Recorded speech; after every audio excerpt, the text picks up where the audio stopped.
نماز پہلا رکن ہے شہادت توحید و رسالت کے بعد۔ اب قرآن مجید کی سورہ العنکبوت آیت نمبر 45 اس کو پڑھیے۔ اللہ رب العزت نے ارشاد فرمایا وَأَقِمِ الصَّلَاةَ إِنَّ الصَّلَاةَ تَنْهَى عَنِ الْفَحْشَاءِ وَالْمُنکَرِ، فرمایا نماز قائم کرو۔ کیوں حکم دیا؟ نماز قائم کرو، حکم دیا کیوں؟ کہ نماز دو چیزوں سے تمہیں روکتی ہے۔ نماز قائم کرو، یہ حکم نماز کا جسم قائم کرنے کے لیے، اور نماز جن دو چیزوں سے روکتی ہے یہ اس نماز کی روح ہے۔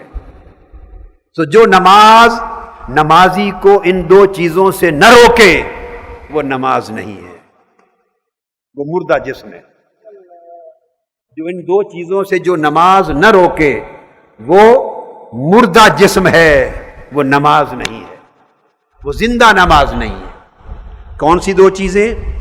تنہا عن الفحشاء والمنکر، ایک فحشاء سے، اور فحشاء کہتے ہیں رذائل اخلاق،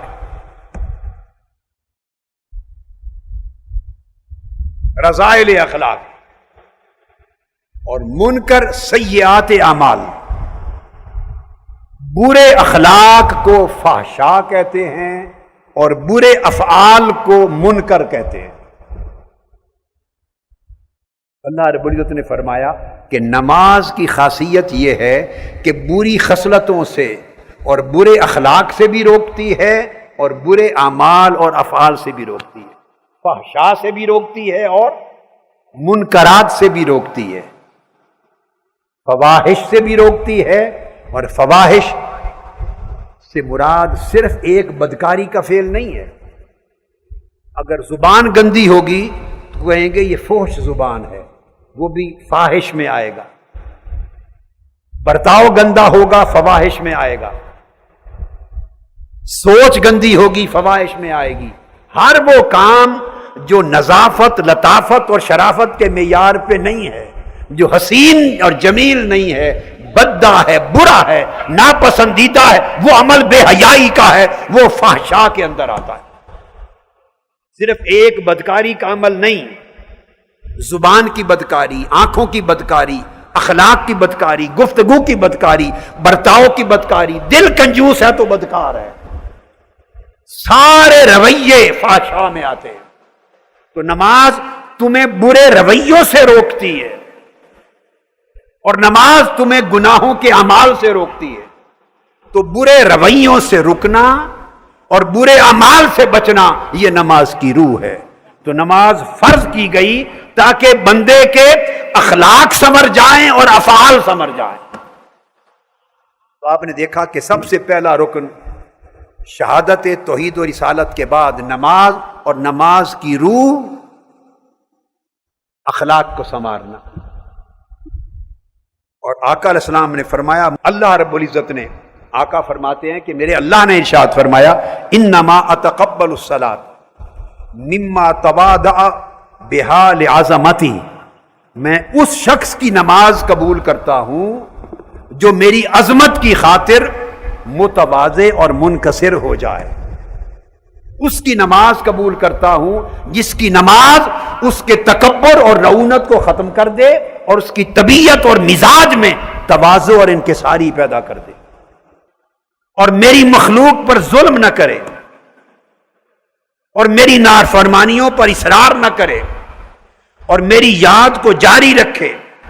اور آخر پہ فرمایا وَرَحِمَ الْمِسْكِينَ وَابْنَ السَّبِيلِ وَالْأَرْمِلَ وَرَحِمَ الْمُصَابِ، اور مصیبت زدوں پر رحم کرے، بیواؤں پر رحمت کرے، مسافروں پر کرم کرے، مسکینوں محتاجوں پر رحمت کرے، اپنا مال خرچ کرے۔ جس شخص کے اندر ایسے اخلاق پیدا ہو جائیں میں اسی کی نماز قبول کرتا ہوں۔ بقایا لوگ باقی تو نماز کے جسم کو اٹھا کے پھر رہے ہیں، باقی لوگ نماز کے جسم کو کندھوں پہ اٹھا کے پھر رہے ہیں۔ نماز انہی کی نماز ہے، فرمایا کہ جن کے اندر تواضع آ جائے، انکساری آ جائے، تکبر نہ رہے، بڑا پن نہ رہے، اکڑ نہ رہے، جھکنے والے بن جائیں، خود کو چھوٹا سمجھیں، خود کو حقیر سمجھیں. کیوں حقیر سمجھیں؟ کہ ہر وقت ان کی نگاہ میری عظمت پر رہے، میری عظمت پہ رہے، اور وہ مخلوق پر ظلم نہ کریں، مخلوق پہ جبر نہ کریں، مخلوق کی حق تلفی نہ کریں. شب و روز مجھے یاد رکھیں.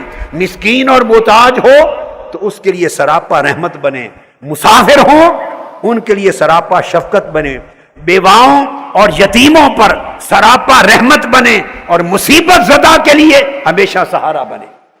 نماز جن لوگوں کی سیرت میں، کردار میں، اخلاق میں یہ تبدیلی پیدا نہیں کرتی، فرمایا وہ ان کی نماز قبول نہیں کرتا.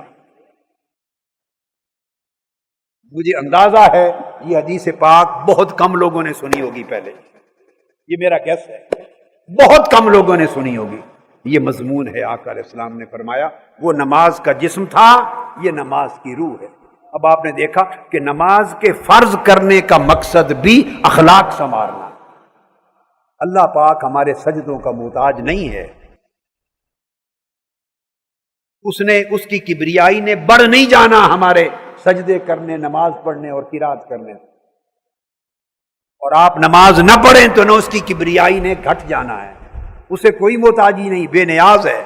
اس نے ہمیں کیوں ڈالا ہے ان حرکات میں؟ صبح و شام 5 وقت نمازوں کو ہمیں کیوں ڈالا ہے؟ ہر کام چھوڑ کے دوڑے، نماز کریں، سجدے کریں، رکوع کریں، سجدے کریں، رکوع کریں. سمپل سوال ہے، اپنی ضرورت کے لیے یا ہماری ضرورت کے لیے؟ بتائیں. ہر کام چھوڑ کے دوڑیں، نماز پڑھیں، با جماعت نماز پڑھیں، قرات کریں، قیام کریں، رکوع کریں، سجود کریں، سنتیں پڑھیں، فرض پڑھیں، سنتیں پڑھیں، وتر پڑھیں. اس نے ہمیں یہ سارا جو ہمارے اوپر عبادت کا بوجھ ڈالا کیوں؟ اس سارے کام کاج کی ضرورت اس کی کوئی اپنی ہے یا ہماری ضرورت ہے؟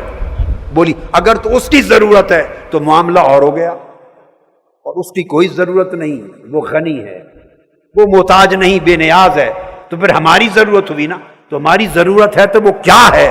وہ اللہ پاک نے بیان کر دی. ہماری ضرورت یہ ہے، وہ ہمارے اخلاق سنوارنا چاہتا ہے، ہمارا طرز زندگی سنوارنا چاہتا ہے، ہمارے رویے سنوارنا چاہتا ہے، ہماری سوچیں سنوارنا چاہتا ہے. وہ کہتا ہے کہ بندو ہر روز 5 وقت نمازیں پڑھ کر بھی اگر اندر سے نہ بدلو تو میں نے تمہاری نمازوں کو کیا کرنا ہے؟